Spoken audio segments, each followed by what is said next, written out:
Jeff, you got to tell us. I know, of course, you got the residency in Vegas, and you got the Full Throttle Live album coming out. And I know, as Frank says, there's no love song, no signs, man. This is all, fast and heavy. This is hard hitting. These are the party songs. What's the feeling behind, laying it down for the folks that, like you say in the new single, it's time to rock. All right. Well, once again, Jay, the my whole take on it is I didn't even know we were being recorded, and they just, to this day, they still hand me the microphone. I don't claim to be able to sing, and they just go, JK, just do what you do in the microphone.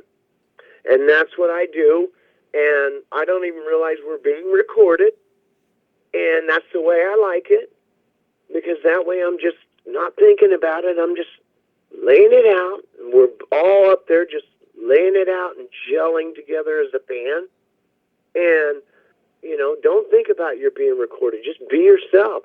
And so, to be honest with you, I should know these things, but them guys, Frank and Brian, all of them, they keep that stuff. They know what they're doing. They know how to handle this social media stuff and how to do things online. They know I know nothing about it. So to this day, they just hand me the mic and go, do what you do into that microphone, JK. Let's go. And I like it like that. So I don't even know what songs are going to be on this, Full Throttle Live. But I know it's going to be great. And I know that we did we're in rehearsals all this week. We did just record SOS Too Bad. Oh, yeah. Aerosmith, Get Your Wings. And the guys just mixed it just day before yesterday, and I believe that song's going on Full Throttle Live. But I'm not the guy to ask, because I'm just the guy they hand the microphone to.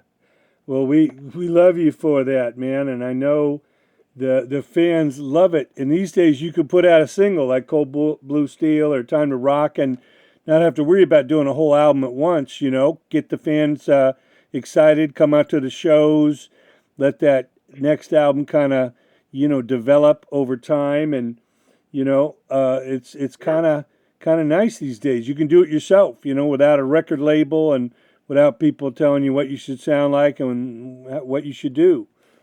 Right. Well, that technology of today, it's great for that. And we are going to make an album in time.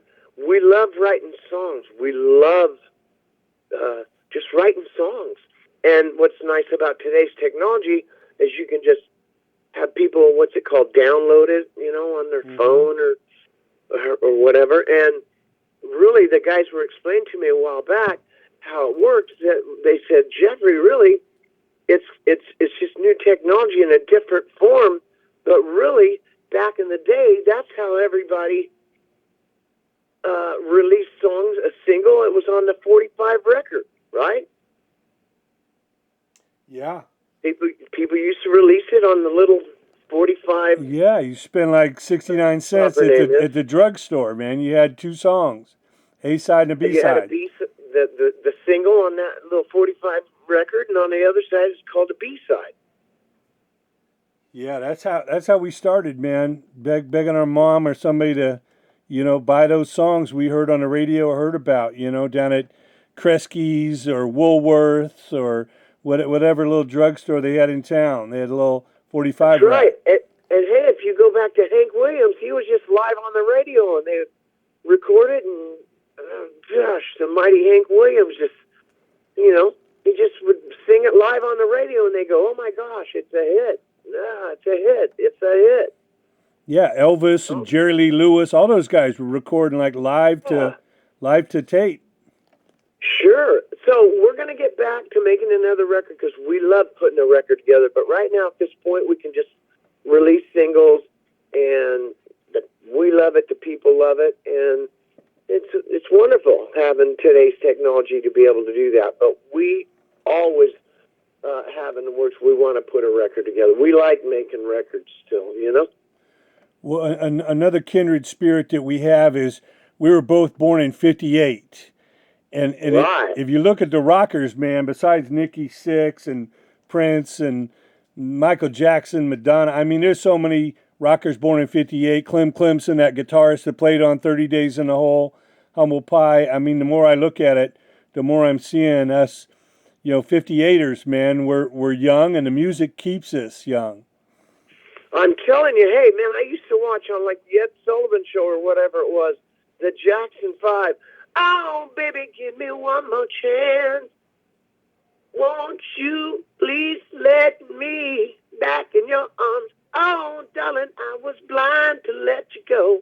I'm the same age. Michael Jackson, I believe, was born in 58. He was late August. He was born the same week I was. I'm September 5. He was August 27. Wow.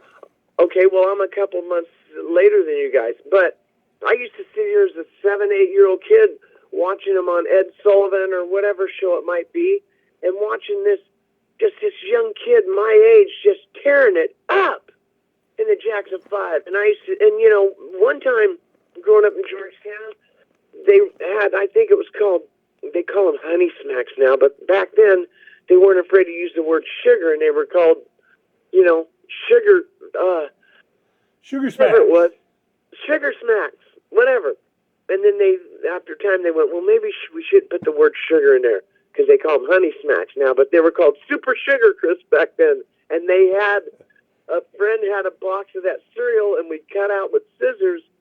It was a record that got released, and it was called, I'm going back to Indiana, back to where my baby's from. I'm going back to I'm going back to Indiana, because that's where my baby's from.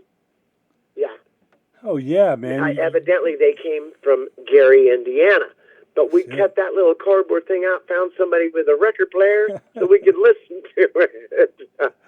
It wasn't high fidelity, but you could. The back of the box. Yeah, you couldn't believe there was sounds coming out of the back of the cereal box. Exactly, and the cereal was great, too. We'd eat a whole box, man, in one day, That's right. You get to eat the whole box of cereal and then take the scissors, cut it out, find somebody with a record player, which was hard-pressed in Georgetown, but we found somebody and got to listen to that. I'm going back to Indiana, back to where I started from. I'm going back to Indiana, because that's where my baby's from. It was like, wow, how cool is this? But once again, back in those days, all the way up to driving a truck, up to 83 when I joined City Kid, it was like never a dream of, I'm going to do this someday. No. But once again, the Cinderella story and Finding Nemo, catch the drift, dude. And I was very lucky to catch the drift, and I'm still in catching the drift with the guys to this day, and we're still doing it 37 years later after releasing our first record.